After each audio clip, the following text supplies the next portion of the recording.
Assalamualaikum warahmatullahi wabarakatuh. Perkenalkan, nama saya Bayu Indriarto. Kami akan melakukan sosialisasi terkait dengan program pendidikan guru penggerak.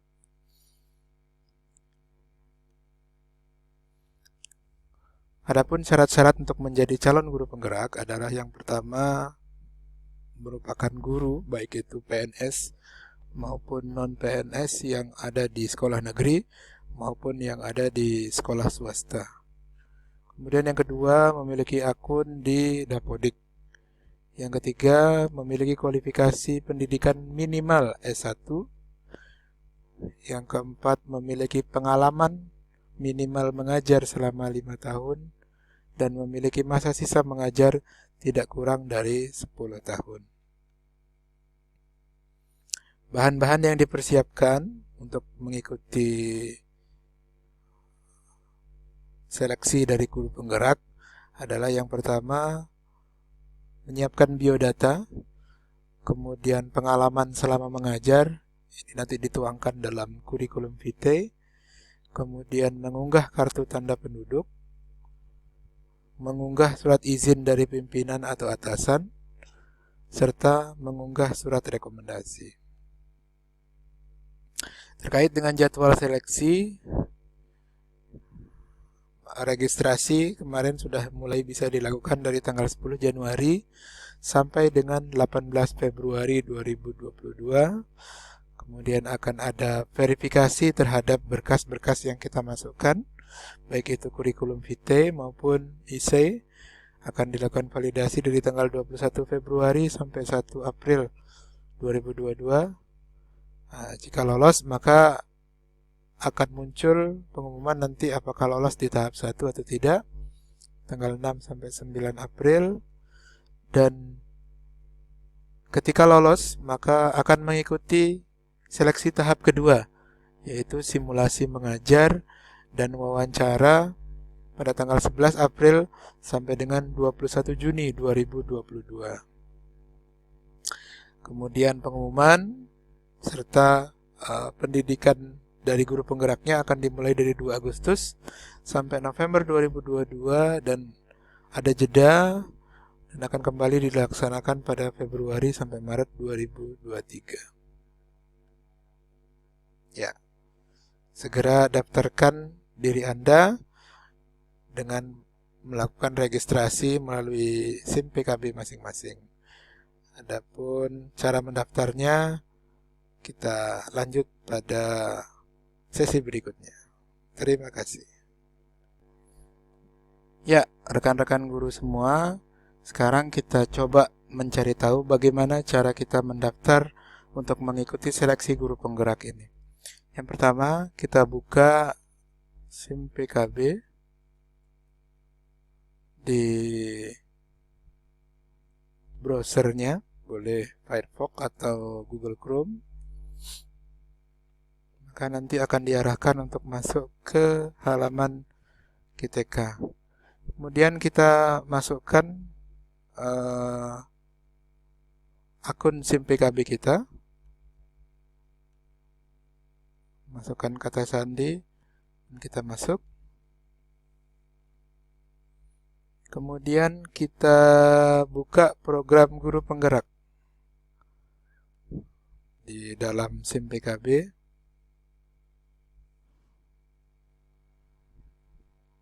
Nah, ketika muncul tampilan seperti ini, saat ini Anda belum terdaftar, silakan klik tombol di bawah untuk melakukan pendaftaran. Maka kita bisa daftar sekarang. Nah, tinggal ditekan daftar. Kemudian di sini ada pilihan sebagai calon peserta atau calon pengajar praktek. Nah, jadi untuk angkatan 6 ini informasinya akan direkrut calon pengajar prakteknya dari CGP angkatan sebelumnya. Ya, jadi untuk peserta maka bisa dipilih calon peserta untuk calon guru penggerak. Kemudian tinggal dicentang, maka kita tekan daftar. Ya, Bapak Ibu semua, nanti ketika kita sudah mengklik daftar, maka kita akan diarahkan menuju ke halaman seleksi guru penggerak. Maka kita sudah terdaftar sebagai peserta calon guru penggerak. Nah, di sini kita akan melalui proses seleksi tahap 1 yang terdiri atas mengisi kurikulum vitae dan mengisi essay. Nah, ketika langkah pertama kita akan coba untuk mengisi kurikulum vitae. Nah, di dalam kurikulum vitae ini ada beberapa berkas yang harus kita persiapkan, seperti surat izin dari kepala sekolah dan surat rekomendasi. Surat rekomendasi ini bisa dari organisasi dan bisa juga dari kepala sekolah itu juga sendiri. Maka bagaimana bentuk template suratnya kita bisa ambil di unduh berkas.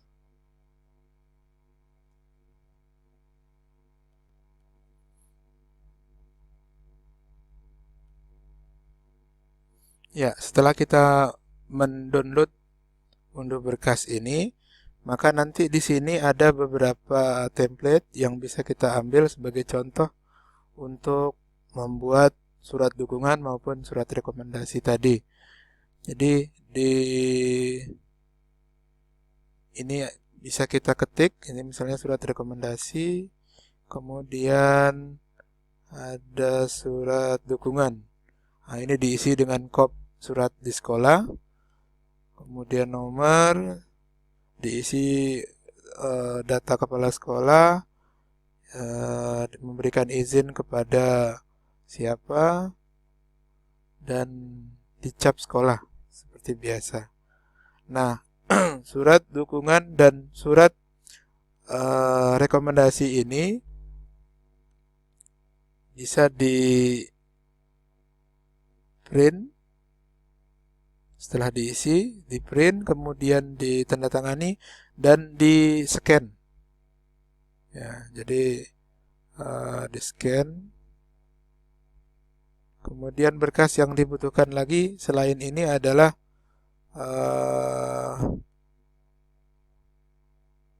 KTP, ya, KTP yang difoto.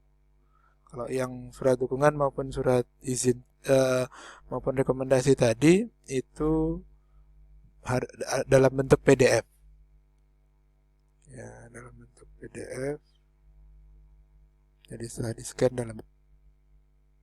Ya, setelah bahan-bahan tadi kita sudah siapkan, maka kita bisa menekan tombol mulai kerjakan di kurikulum vitae langkah pertama. Kemudian kita centang saya mengerti dan mulai pengerjaan. Nah, di sini ada beberapa data kurikulum vitae yang harus kita isi. Yang pertama informasi umum, ya, kemudian pengalaman. Jadi ini ada beberapa tanda, ada tanda seru, ada tanda tanya, dan ada tanda centang hijau. Nah, ketika tanda seru, maka ini data yang wajib harus dilengkapi atau diisi. Kalau tanda seru ini seandainya tidak ada, maka tidak wajib. Jadi sifatnya opsional. Jadi ketika tidak ada, tidak perlu diisi. Nah, ini jadi ada dua yang wajib untuk diisi adalah informasi umum dan dokumen penting. Nah, kita coba buka satu-satu. Ini misalnya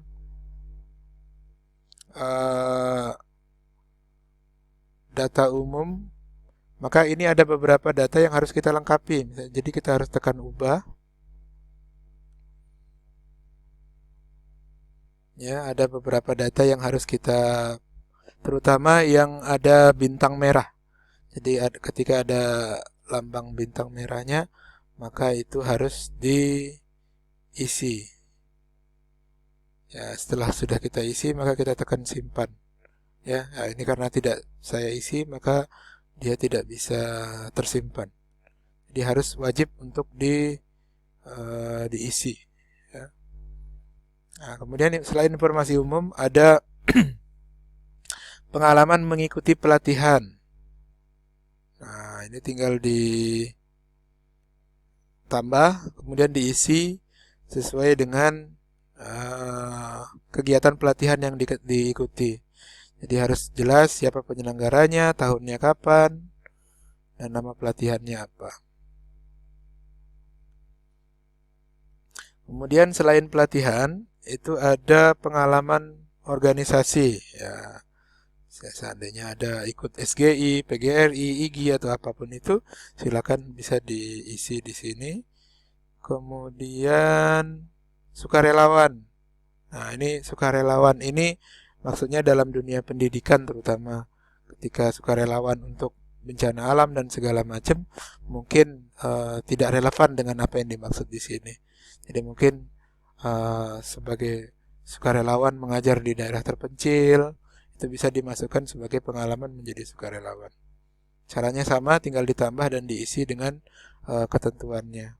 Kemudian pengalaman melatih atau mengembangkan orang lain baik secara individu maupun kelompok. Nah, jadi misalnya melatih individu jadi satu orang saja atau melatih atau membuat pelatihan dalam satu kelompok, misalnya dalam MGMP atau dalam KKG, itu bentuk pelatihannya atau pengembangan orang lainnya seperti apa, nanti bisa dijelaskan, tinggal diisi di dalam formnya yang tinggal diisi. Kemudian setelah itu ada dokumen penting yang harus diisi. Ini ada KTP, surat dukungan tadi, dan surat rekomendasi. Jadi yang sudah kita scan tadi harus di-upload. Nah, yang wajib di sini adalah KTP dan surat dukungan kepala sekolah. Kalau surat rekomendasi juga sifatnya opsional. Jadi jika tidak ada tidak masalah. Tapi kalau surat dukungan kepala sekolah dan KTP ini wajib, harus disesuai dengan ininya ya. Nah, jadi untuk KTP itu ukurannya antara 20 sampai 1,5. Bentuknya boleh JPEG, JPG atau PNG. Jadi bukan bentuk PDF. Ya, kemudian kalau yang surat dukungan kepala sekolah ini harus bentuk PDF. Ukurannya tidak boleh lebih dari 1,5 MB. Nanti kalau ketika kita mau masukkan tinggal tekan ini tanda sisipkan, kemudian kita cari file yang kita ingin upload, kemudian tinggal di open. Nanti tinggal setelah itu disimpan. Jangan lupa klik simpan. Nah, nanti ketika data-data ini sudah masuk semua, harusnya tanda seru di informasi umum maupun di dokumen penting ini harusnya centang hijau. Jadi harus centang hijau kedua-duanya paling tidak. Jadi yang karena yang ini sifatnya opsional, jadi yang dua ini harus centang hijau. Ketika dua-duanya sudah centang hijau, maka bisa melanjutkan ke tahap selanjutnya.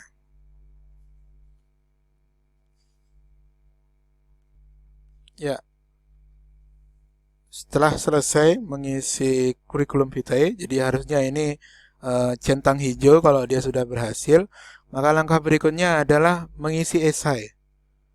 Nah, ketika mengisi esai ini, yang perlu dipersiapkan adalah memang untuk calon guru penggerak angkatan 6, itu dalam mengisi esai agak sedikit dipermudah, tidak seperti pada angkatan sebelumnya, itu dibatasi waktunya. Tapi kalau pada angkatan 6 ini, kita bisa mengisi dengan mencicil, dengan mencicil data-data yang atau jawaban-jawaban yang bisa kita isi terlebih dahulu. Nah, ini harus kita centang sebelum kita mulai. Makanya kita tekan ini karena pernah saya coba isi, maka ini ada tombolnya lanjutkan mengerjakan. Nah, di sini ada beberapa pertanyaan yang harus dijawab. Ada 5 pertanyaan yang harus dijawab, dan Bapak Ibu bisa mencicil jawabannya. Misalnya untuk soal nomor 1, ketika belum dijawab, maka harus dijawab dulu soal nomor 1 baru bisa mengerjakan soal nomor 2.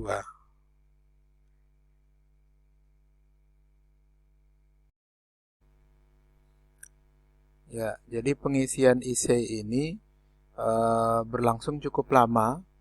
Jadi batas waktunya sampai 18 Februari 2022. Jadi agak lumayan panjang waktunya, tapi saran kami jangan terlalu mepet dengan batas ininya ya, biar mungkin takutnya ada jaringan atau apa. Jadi harapan kami supaya bisa diselesaikan essay ini paling lambat sebelum tanggal 18 Februari. Ya, kalau bisa sebelum tanggal 10 Februari sudah selesai. Jadi dijawab sesuai dengan pengalaman pribadi Bapak Ibu. Jangan pengalaman orang lain di copy paste ke esai ini karena dikhawatirkan nanti akan tidak sesuai, dan juga nanti ketika lolos tahap 1 ini maka akan ada tahap berikutnya yaitu wawancara. Nah, pertanyaannya nanti akan seputaran dengan esai yang Bapak Ibu isi. Ya. Nah, Bapak Ibu, setelah Bapak Ibu nanti mengikuti seleksi tahap pertama dan dinyatakan lolos, maka Bapak Ibu akan lanjut ke seleksi tahap 2, yaitu simulasi mengajar dan wawancara. Nah, ini teknisnya masih kita menunggu arahan dari panitia, karena kalau kita mengacu pada simulasi mengajar dan wawancara pada angkatan kedua, simulasi mengajar dan wawancara ini terpisah waktunya. Jadi simulasi mengajar pada tanggal tertentu, kemudian wawancara juga pada tanggal tertentu juga. Tapi yang jelas kurang lebih ketika simulasi mengajar nanti kita akan diarahkan untuk melakukan pengajaran. Jadi nanti akan ada RPP, beberapa pilihan RPP yang bisa kita pilihan materi yang kita diminta untuk membuat RPP-nya untuk kita ajarkan sesuai dengan mapel kita. Misalnya kita guru SD, maka kita akan mengajar materi yang ada di SD. Kalau SMP ya sesuai dengan mapelnya masing-masing. Ya, nanti kalau ini kita patokan untuk yang tahap kalau angkatan kedua kemarin, maka kita akan diberikan jadwal. Jadi misalnya hari Senin tanggal 7 September 2020 sesinya jam sekian sampai jam sekian. Maka kita konfirmasi jadwalnya ketika kita siap. Nah, ketika tidak siap atau ada sesuatu yang mungkin bertepatan dengan hal yang sangat penting yang tidak bisa kita tinggalkan, maka kita bisa mengkomunikasikan dengan nanti ada nomor telepon yang bisa kita hubungi, ada nomor telepon atau WA yang bisa kita hubungi untuk bisa mengkonfirmasi jadwal kita. Ya, kenapa kita tidak bisa pada hari itu atau bagaimana. Kemudian dalam penggunaan simulasi mengajar ini kita menggunakan Google Meet ya. Jadi nanti di dalam sini ada akun Google, ada tautan Google Meet yang bisa kita manfaatkan untuk masuk ke dalam simulasi mengajar.